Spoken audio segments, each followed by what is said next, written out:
Je m'interroge ce jour sur la question du recasement des populations après les casses dans ce pays. Comment comprendre ce pays dans lequel l'État, avec eux, opprime le peuple? Du jamais vu dans le monde entier, où l'État, bras fort, se retrouve à opprimer le peuple. Quelle est la politique nationale de recasement dans ce pays? Il en existe une politique nationale, mais pourquoi ce n'est pas mis en application? Quelle est la protection légale dont jouissent les populations contre les expulsions? Cette question, le Cameroun ne l'a jamais répondu.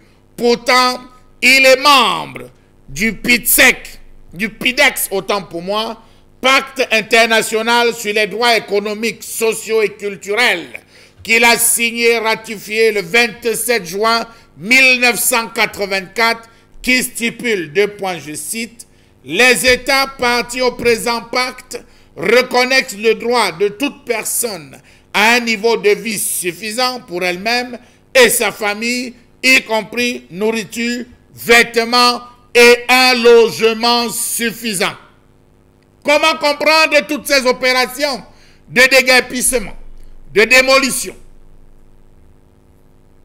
d'un autre genre dans ce pays sans aucune possibilité de relogement?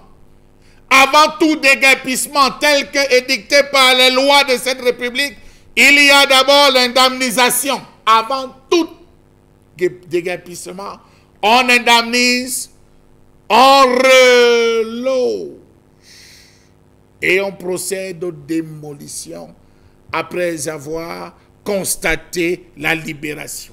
La Constitution de notre pays, dans son préambule, stipule que la propriété est le droit d'user, de jouir et de disposer des biens garantis à chacun par la loi. Nul ne saurait en être privé si ce n'est pour cause d'utilité publique, sous condition d'une indemnisation dont les modalités sont fixées par la loi. Lorsqu'on va un peu plus loin, si l'État se rend compte que des populations vulnérables ont occupé ces terres, l'État a le droit soit de renégocier avec ces populations, soit tout simplement de rediriger le projet ailleurs. Comment donc comprendre que l'État, dans le contexte du Cameroun, se balade dans chaque quartier avec la massue et le fouet?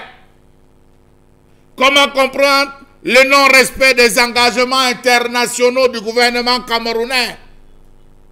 À l'international, on dit du Cameroun qu'il est un pays de violents, de barbarie où l'État écrase le peuple. On a eu Bonaberi, on a eu Newton Aéroport, on a eu Garoua, on a eu Ngaoundéré. La ville de Douala à ce jour ne donne plus aucun plaisir à acheter un terrain parce que, comme le dit la Bible, nul ne sait le jour ni l'heure. Comment comprendre ce pays dans lequel l'État opprime le peuple sans aucune réflexion, sans aucune discussion, sans aucune analyse? Comment comprendre que les populations n'ont que les yeux pour pleurer face à la monstruosité de l'État? Au Cameroun, les politiques urbaines ne sont pas toujours adaptées aux besoins des personnes vivant dans la pauvreté, notamment en matière de logement social. En effet, le secteur informel représente 90% en milieu urbain et la pauvreté touche plus de 40% des citoyens qui travaillent principalement comme producteurs. Le déficit en logement au Cameroun est de 2 400 000 logements. Les expulsions sans indemnisation, sans recasement, restent un problème avec plus de 50 000 ménages expulsés entre 2011 et 2020. 50 000 ménages. Est-ce que vous pouvez compter de 1 à 50 000 ménages expulsés entre 2011 et 2020? L'État du Cameroun fait fort. Faites le ratio 2011-2020, ça fait 9 ans. 9 ans. Quelle souffrance pour les pauvres Camerounais. Comment comprendre que les promesses faites avant se transforment en cauchemar pour les populations? Comment comprendre qu'il n'existe aucune procédure d'accompagnement de ces populations démunies et déguerpies dans ce pays?